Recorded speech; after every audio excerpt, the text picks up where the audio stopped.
Assalamualaikum warahmatullahi wabarakatuh. Selamat sore Bapak, Ibu, dan teman-teman sekalian.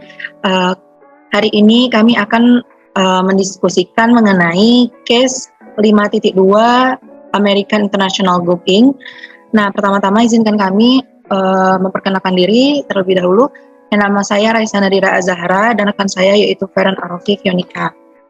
Baiklah, langsung saja.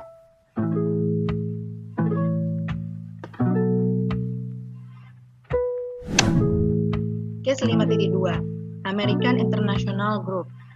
Founder Star ingin melihat dunia, jadi dia pergi ke timur jauh pada tahun 1918 selama 26 tahun di California, mengusulkan rekening banknya untuk membeli tiket sekali jalan ke arah timur di kapal uap.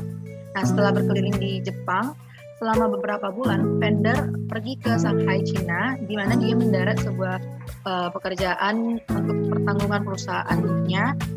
Founder Star menyadari itu penjualan atas pertanggungan sebuah bisnis overhead rendah itu sangat cocok untuk sebuah wirausaha muda seperti dirinya. Nah, lalu ia berhenti bekerja dan mengatur agen asuransinya sendiri yaitu America Asiatic Underwriters. Nah, bisnis Founder Star ini tumbuh dengan cepat. Nah, waktu itu pada kematian pemilik perusahaannya itu pada tahun 1960-an, firma Star telah menjadi konglomerat internasional bernilai miliar dolar dengan pengoperasian unit di Eropa yaitu Amerika Latin, Tengah Timur, dan Amerika Serikat. Nah, Founder Star dibuat sebelum kematian atas pemiliknya pada peringkat di antara dua filantropi terbesar. Nah, pada tahun 1949 di Cina sipil perang dipaksa Founder Star memindahkan alih kepemilikan perusahaannya markas besar dari Shanghai, Cina ke kota New York baru. Nah, Founder Star memilih pemilik perusahaannya yaitu anak didiknya atas nama Maurice Greenberg untuk menggantikan dia sebagai pemilik perusahaan atas American Asiatic Underwriters sebagai pejabat eksekutif chief. Nah, selama lebih awal tahun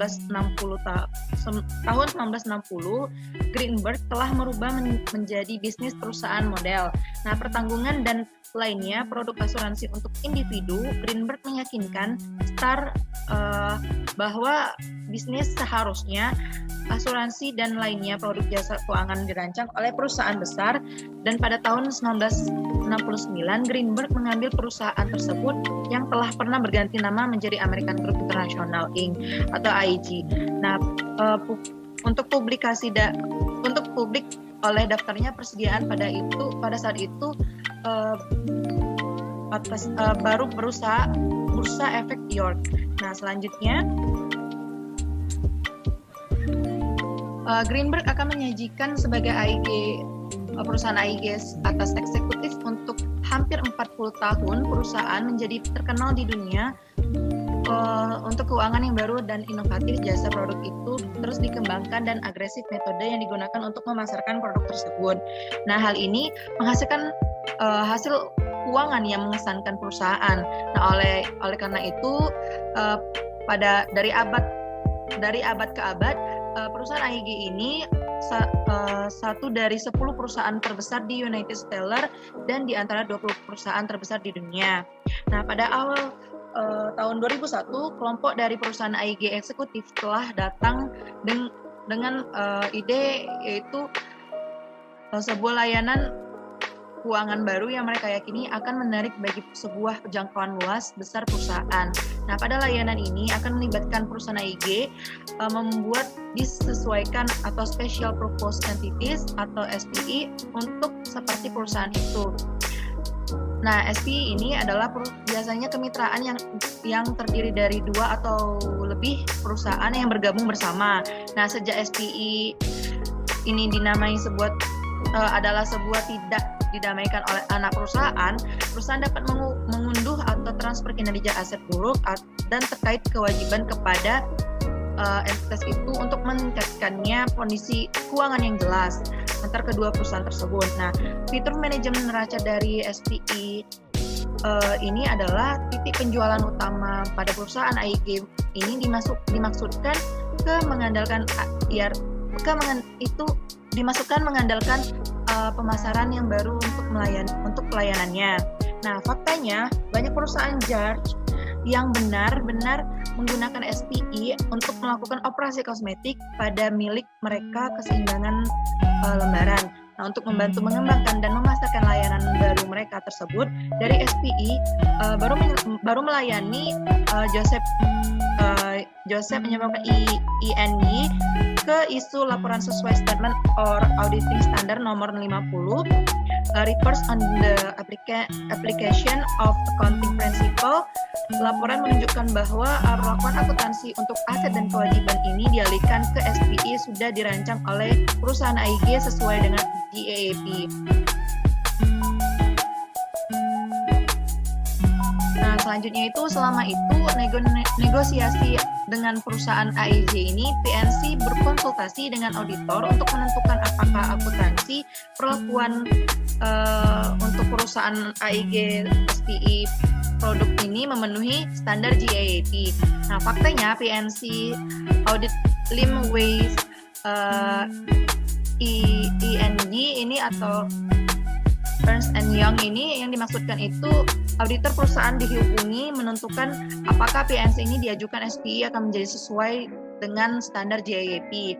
Nah, Joseph juga memberikan auditor PNC ini salinan untuk Statement or Auditing Standard number 50. Laporan tersebut menyatakan bahwa ia telah menulis untuk perusahaan AIG. Nah, auditor mengandalkan pada laporan yang diputuskan atas perlakuan akuntansi atau SPI yang diusulkan yang dapat diterima. Nah, selama bulan Juli tahun 2001, PNC ditransfer hampir $100 juta dari tidak mengganggu pinjaman ke SPI produk yang dibuat oleh perusahaan AIG. Nah, beberapa bulan kemudian perusahaan mengunduh lebih dari $100 juta pinjaman ke lain buatan SPI dalam sebuah pendapatan yang terlambat pada tahun 2001. PNC dilaporkan telah mencapai $360 juta dari pinjaman yang bermasalah. Nah, angka ini tidak berhasil lebih dari $200 juta pinjaman itu yang telah dipindahkan ke SPI. Nah, pejabat Federal Reserve menghubungkan PNC di tahun 2001 bulan November dan ditanya tentang perusahaan itu tidak mengganggu pinjaman. Nah, pejabat juga meninjau transaksi yang telah menghasilkan $207 juta itu. Mereka dipertanyakan apakah itu sesuai atau tidak. Nah, eksekutif PNC juga bertanya kepada Michael Joseph.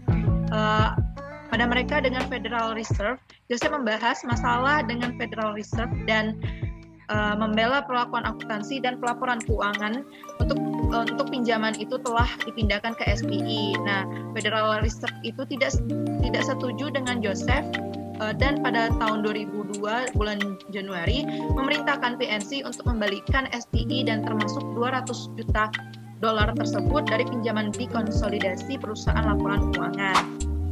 Baiklah, mungkin selanjutnya akan dilanjutkan oleh rekan saya kepada Feren. Saya persilakan.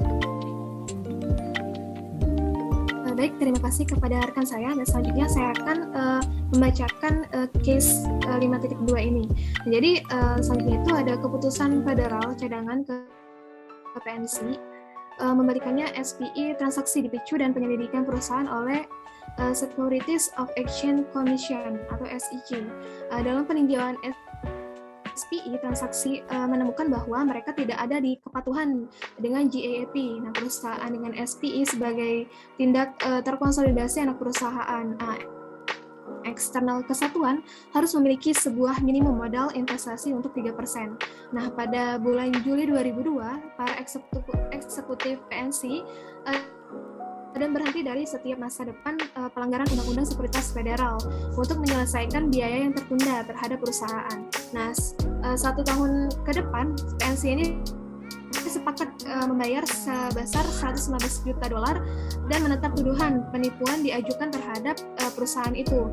Nah, pada bulan Desember 2006, SIC itu mengeluarkan akuntansi dan audit pelaksanaan yang berfokus pada peran Michael Joseph di transaksi SPE dan melaporkan bahwa Joseph adalah penyebab pelanggaran Undang-Undang Sekuritas Federal, dan Joseph itu seharusnya tahu bahwa PNC SPE transaksi adalah bukan disesuaikan dengan GAAP.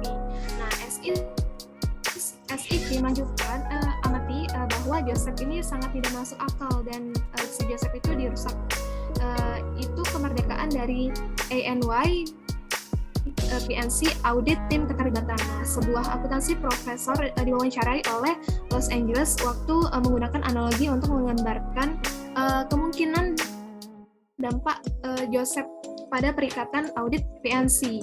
Nah, pada bulan Maret 2007, ENY ini didenda sebesar 1,6 juta untuk pelanggaran independensi perusahaan yang berasal dari Joseph, dan mengadakan pada bulan berikutnya ENY ini sepakat membayar sekitar sebesar $9 juta untuk menetap sebuah gugatan class action diajukan terhadap si Joseph tadi atau perannya dalam skandal akuntansi PNC.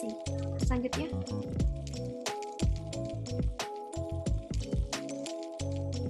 nah selanjutnya pada tahun 2004 AIG ini setuju atau untuk membayar sebesar $126 juta dalam baris dan restitusi atau keterlibatan dalam akuntansi SIE PNC yang tidak benar.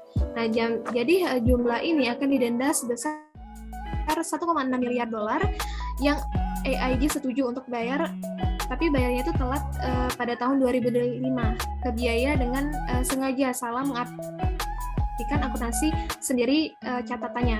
Nah, jadi AIG ini telah dilaporkan direkam palsu penjualan polis asuransi untuk pendapatan dan mengecilkan kehilangan cadangannya.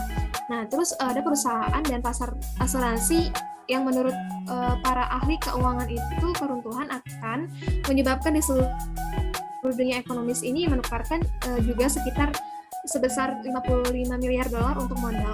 Nah, pemerintah federal ini menerima 80% sekitar minat dalam perusahaan tersebut. Nah, pada bulan-bulan berikutnya, puluhan untuk miliar dari dolar untuk tambahan uang atau bailout federal diinvestasikan untuk menjaga perusahaannya. Jadi, ANG ini akhirnya menerima banyak dana federal dari perusahaan lain selama itu bersejarah ekonomi krisis dari tahun 2008 sampai 2009. Baik, terima kasih dan saya kembalikan kepada moderator. Baiklah, terima kasih kepada Feren. Selanjutnya, untuk menjawab pertanyaan dari kasus yang telah kami jelaskan sebelumnya, pertanyaan pertama itu, apakah etis untuk sebuah CPA atau kantor akuntan publik membantu perusahaan mengelola dan melaporkan penghasilan atau kondisi keuangan? Menanggapi pertanyaan ini, asumsi bahwa CPA atau CPA firm adalah porsi sebuah konsultan dan kemudian menganggap bahwa CPA atau CPA firm adalah melayani sebagai entitas yang diberikan mandiri oleh auditor. Nah, menurut jawaban Anda? Nah, menurut jawaban kami, terlepas dari layanan khusus audit, konsultasi, perpajakan, dan lain-lain yang mereka berikan, sebagai profesional CPA memiliki kewajiban untuk melayani kepentingan publik. Nah, dalam pandangan kami, bukanlah kepentingan publik untuk membantu perusahaan menyembunyikan atau mengaburkan profitabilitas atau kondisi keuangan mereka yang sebenarnya, meskipun standar profesional tidak secara khusus melarang mereka melakukannya. Standar etika yang paling relevan dalam konteks ini adalah untuk kepentingan publik dan integritas yang merupakan prinsip yang termasuk dalam kode etik profesional ICPA. Nah, berikut ini hasil dari diskusi kami mengenai pedoman tentang dua prinsip mengenai kasus case 5.2 ini. Yang pertama, kepentingan publik. Nah, kepentingan publik ini didefinisikan sebagai kesejahteraan kolektif, komunitas, dan institusi yang dilayani oleh profesi. Dalam melaksanakan tanggung jawab profesionalnya, anggota yang bertentangan mungkin menghadapi masing-masing pihak. Penyelesaian konflik tersebut, anggota harus bertindak dengan integritas bahwa anggota memenuhi tanggung jawab mereka kepada publik, kepentingan klien, dan pengusaha dilayani dengan baik. Nah, untuk integritasnya itu diukur dalam hal apa yang benar dan adil, dengan tidak adanya aturan standar atau panduan khusus, atau dalam menghadapi pendapat yang bertentangan, seorang anggota harus menguji keputusan dan perbuatan yang mereka ambil. Nah, suatu integritas mengharuskan anggota untuk mematuhi baik bentuk dan semangat standar teknis dan etika. Pengelakan standar-standar itu merupakan subordinasi atas penilaian integritas mereka. Selanjutnya mungkin langsung dilanjutkan oleh rekan saya. Pada Feren, saya persilakan. Baik, terima kasih kepada rekan saya. Nah, jadi untuk pertanyaan yang kedua dalam case 5.2 ini, jadi pertanyaan itu, kapan timbul sebuah perselisihan di antara sebuah klien audit dan auditor mengenai perlakuan akuntansi yang tepat untuk transaksi lain? Klien audit kadang-kadang akan mempertahankan lain akuntansi ke isu sebuah laporan. Sebelumnya diketahui sebagai laporan SAS nomor 50, pada itu layak akuntansi perlakuan diberikan. Nah, ini bisa dilihat dalam AS nomor 6105 dari TCAOB, Auditor Standar, dan AUC bagian 915 tentang profesional ICPA standar. Nah, mengenali potensi etis dilema itu boleh hasil dari mengizinkan kantor akuntan ke masalah seperti itu laporan ke klien non-audit. Nah, jadi next.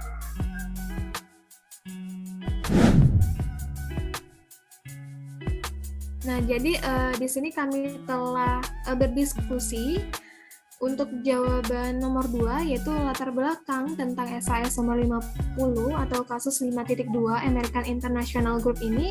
Pada AU bagian 625 itu menggabungkan bahwa SAS nomor 50 yaitu laporan penerapan prinsip akuntansi, dan SAS nomor 97 amandemen pernyataan nomor 50, laporan penerapan prinsip akuntansi. Nah, SAS nomor 97 ini dikeluarkan pada bulan Juni 2002 dan berlaku efektif setelah peristiwa penting dalam kasus ini terjadi.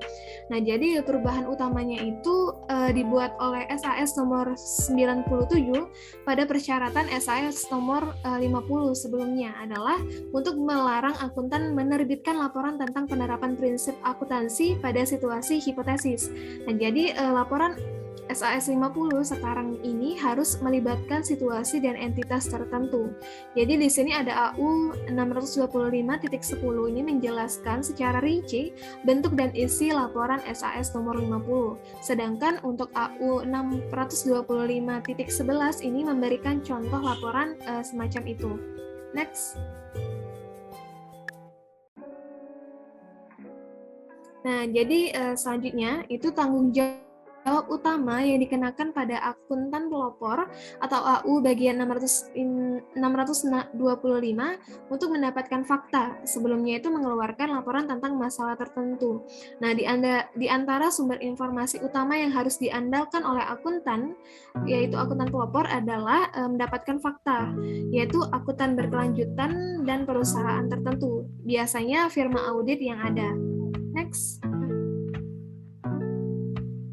Nah, jadi untuk selanjutnya itu kan banyak perusahaan telah menggunakan perikatan SAS nomor 50 untuk mewawancarai auditor.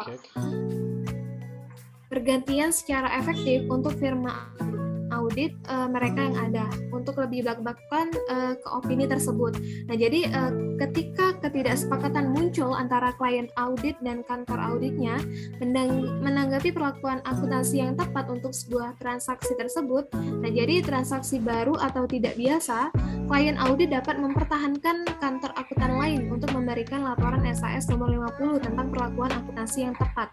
Nah, jadi dilema etika utama yang ditimbulkan adalah fakta bahwa kantor akuntan ini tetap mengeluarkan laporan SAS nomor 50 dan memiliki intensif ekonomi untuk berpihak dengan klien potensial mengenai perlakuan akuntansi yang tepat untuk diterapkan. Next. Nah, selanjutnya mengenai yang dilema etika tadi yang terkait dengan intensif dari akuntan pelopor untuk tidak memperboleh pemahaman penuh tentang transaksi yang diminta untuk dilaporkan. Dengan gagal untuk menyelidiki dengan benar transaksi yang diberikan, jadi perusahaan itu mungkin dapat lebih mudah membenarkan perlakuan akuntansi yang disukai oleh klien audit profesional. Nah, ini adalah alasan utama mengapa AU bagian 625 ini menekankan pentingnya akuntan pelopor memperoleh pemahaman secara keseluruhan tentang transaksi yang bersangkutan. Nah, jadi ringkasnya, perikatan SAS nomor 50 ini dapat mengakibatkan kantor akuntan ini menghadapi skenario konflik kepentingan mirip dengan situasi yang dihadapi oleh Michael Joseph ini dalam kasus 5.2 ini. Nah, tentu saja dalam kasus ini, Ernst dan Young ini secara efektif menjadi auditor yang ada atau akuntan berkelanjutan dan akuntan pelopor. Nah, sebuah situasi yang tidak secara tegas ditangani oleh AU bagian 625. Baik, terima kasih. Saya kembalikan kepada moderator.